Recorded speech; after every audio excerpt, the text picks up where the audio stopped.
तो आज 9 राज्यों में 3 लोकसभा सीटों और 33 विधानसभा सीटों पर हुए उपचुनाव के नतीजों का इंतजार वहां के वोटर्स के अलावा तमाम सियासी दलों को भी है, हमें भी है, क्योंकि इस उपचुनाव में मोदी मैजिक का टेस्ट होना है।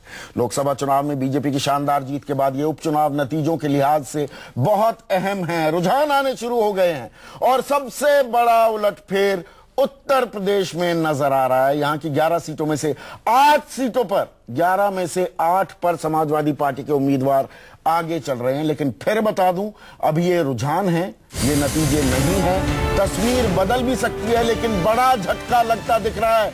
शुरुआती नजर अगर हम डालें उत्तर प्रदेश के रुझानों पर, तो बीजेपी को बड़ा झटका लगता दिख रहा है। 11 सीटों में से 8 सीटों पर समाजवादी पार्टी आगे चल रही है और 4 सीटों पर तो बीजेपी तीसरे नंबर पर फिसल गई है। गुजरात की बात करें, गुजरात में 9 सीटों पर उपचुनाव हुए थे और यहां पर भी बीजेपी के लिए बहुत अच्छी खबर नहीं है। राजस्थान में कांटे की टक्कर है, 2 पर बीजेपी आगे, जबकि 2 सीटों पर कांग्रेस आगे। लेकिन बड़ी खबर जो हमें मिल रही है वो यूपी से, जहां पर समाजवादी पार्टी 8 सीटों पर, 11 में से 8 सीटों पर आगे चल रही है और 4 सीटों पर तो बीजेपी तीसरे नंबर पर फिसल गई है। तो 2012 के विधानसभा चुनाव की मुझे याद आती है, 2014 के लोकसभा चुनाव लगता है कि बहुत पुरानी बात हो गई। अगर ये रुझान, और बहुत बड़ा अगर है ये, अगर ये रुझान नतीजों में तब्दील होते हैं और चरखारी सीट की अगर हम बात करें, ये सीट उमा भारती की सीट है।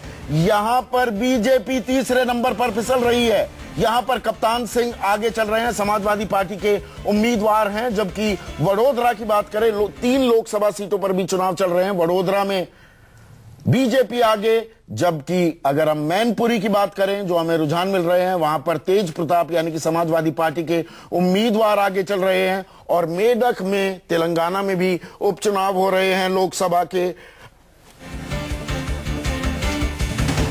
मेडक में टीआरएस आगे चल रही है।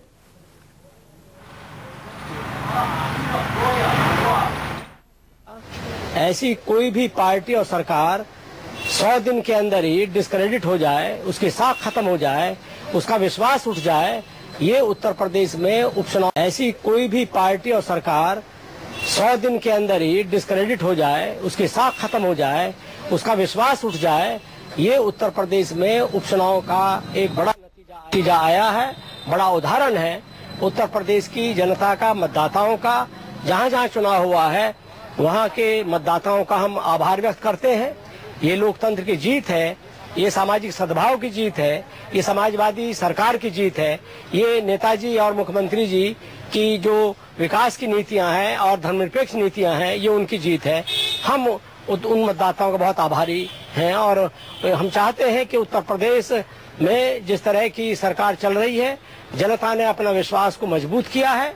इसलिए मुख्यमंत्री का जो काम रहा है उत्तर प्रदेश में जनता के हित में करने का, विकास का, उसका ये नतीजा आया है। आपको लगता है कि पार्टी ने उम्मीद के मुताबिक प्रदर्शन किया है, क्योंकि और भी ज्यादा उम्मीद थी और अच्छा प्रदर्शन करने की? नहीं, भारतीय जनता पार्टी की सभी सीटें थी। ये जो 11 विधानसभा के उपचुनाव हुए, ये भारतीय जनता पार्टी की सीट थी, समाजवादी पार्टी की सीट नहीं थी ये, और उन्हीं के लोग जीत कर गए और 100 दिन भी नहीं हुआ।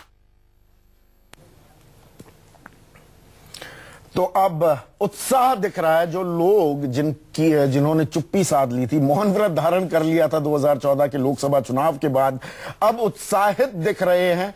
तस्वीर जो उभर कर आ रही है, मोदी मैजिक नहीं चल पा रहा है, ये रुझान बिल्कुल साफ संकेत कर रहे हैं। हालांकि फिर कह दूं, ये रुझान है, अंतिम नतीजे नहीं है। लेकिन यूपी से बुरी खबर, 11 में से 8 सीटों पर समाजवादी पार्टी आगे चल रही है और इसीलिए राजेंद्र चौधरी उत्साहित भी दिख रहे थे। देखिए, ये तस्वीर थोड़ी पलटती रहेगी। 7 पर अब समाजवादी आगे, जबकि बीजेपी 3 पर आगे, 1 पर अपना दल आगे है, वो उन्हीं का ही घटक है, एनडीए का घटक है।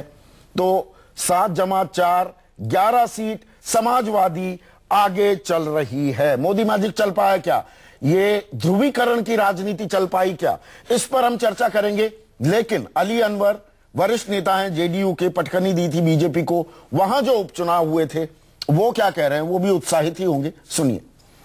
देखिए, एक बात तो सही है कि जो मोदी जी के गुब्बारे से हवा निकलनी शुरू हो गई है, अब उसकी रफ्तार किस राज्य में कैसी होती है ये तो 33 सीटों का चुनाव आने से स्पष्ट होगा पूरी तरह से। बिहार में, कर्नाटक में, पंजाब में, मध्य प्रदेश में तो साबित हो गया है कि इनकी हवा निकल रही। इसी डर से ये तो दिल्ली में चुनाव भी नहीं करा रहा है। क्या स्थिति बताने? तो वोटों की गिनती का काम जारी है, नतीजों का इंतजार है। मोदी मैजिक चल पाता है? योगी आदित्यनाथ को उतारा था, कमान दी थी चुनाव प्रचार की, क्या वो चल पाएगा? ध्रुवीकरण की भी कोशिश थी, इसकी निंदा भी की जा रही थी, लेकिन क्या ये राजनीति सफल होगी? विकास की राजनीति है। जिन लोगों ने धता बता दिया था, ठेंगा दिखा दिया था,